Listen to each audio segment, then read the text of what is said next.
एक बच्चे से हमने सवाल करा कि फ्लूइड है ना, तो टेम्परेचर अगर आप इंक्रीज करते हो तो विस्कोसिटी इंक्रीज होगा या डिक्रीज होगा। तो इस टेम्परेचर के साथ हम पूरे फ्लूइड को एक साथ नहीं बोल सकते कि टेम्परेचर के साथ ये इंक्रीज हो रहा है या डिक्रीज हो रहा है। यहां पे हमें डिवाइड करना पड़ेगा, एक आपका लिक्विड और दूसरा गैस।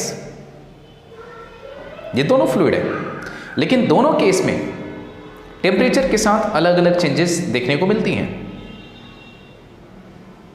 अगर हम बात करें गैस के केस में, तो टेम्परेचर जब आप इंक्रीज करते हो तो विस्कोसिटी इंक्रीज होती है। अब ये स्टेटमेंट बहुत स्टूडेंट को चौंका देने वाली है, लेकिन इसको भी समझेंगे आप। जबकि लिक्विड के केस में जब आप टेम्परेचर इंक्रीज करते हो तो विस्कोसिटी डिक्रीज हो जाती है।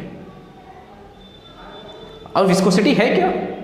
अगर ऐसे क्वेश्चन का आंसर ढूंढना चाहते हो तो विस्कोसिटी के बारे में तो पता होना ही चाहिए। क्या है बेसिकली, अगर हम बोले इसे वन लाइन में, तो विस्कोसिटी एक फ्लूइड रेजिस्टेंस है जो सेम फ्लूइड के लेयर्स के बीच अप्लाइड होती हैं, है ना। लेयर के ऊपर जो लेयर फ्लो होगा उसको फ्लो होने से रजिस्ट करेगी, या उस फ्लूइड में किसी ऑब्जेक्ट को सिंक करेंगे, इमर्स करेंगे, तो उस पर फ्लूइड रेजिस्टेंस होगा, वो चाहे हम लिक्विड लें या फिर हम एयर की बात करें। तो हमने देखा क्या कि टेम्परेचर इंक्रीज के साथ लिक्विड के केस में विस्कोसिटी डिक्रीज हुई, जबकि एयर के केस में विस्कोसिटी इंक्रीज हो गई। तो सुनो,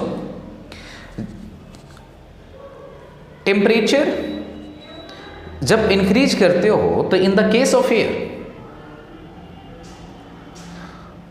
गैस में मॉलिक्यूल्स के जो रैंडमनेशन मोशन है वैसे भी फास्ट रहता है,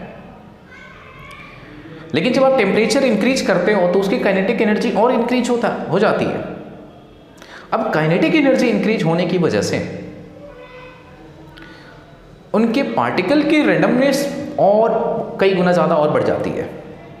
ये इंक्रीज होने की वजह से अब पार्टिकल्स में कोलिजन की इंटेंसिटी इंक्रीज हो जाती है, और जब कोलिजन की इंटेंसिटी इंक्रीज हो जाएगी तो अब क्या होगा, पार्टिकल्स एक दूसरे को क्या करेंगे, तेजी से कोलाइड करेंगे, तो उसके मोशन को, उनके मूवमेंट को क्या कर रहे हैं, रजिस्टर तो करेंगे वो।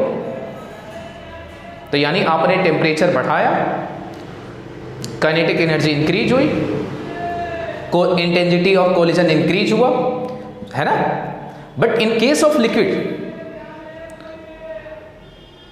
मॉलिक्यूल्स में मूवमेंट तेजी से होने लगता है, उनके बीच इंटरमोलिकुलर फोर्स ऑफ अट्रैक्शन भी खो जाता है, और जिसकी वजह से वहां पे वो इजिली फ्लो करने लगते हैं।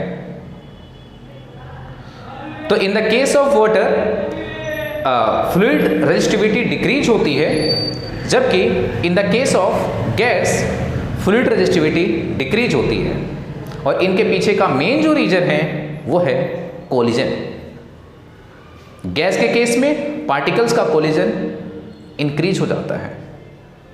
ओके, तो आई थिंक आपको कॉन्सेप्ट क्लियर हुआ होगा। कोई डाउट रहा हो कमेंट बॉक्स में जरूर शेयर करना।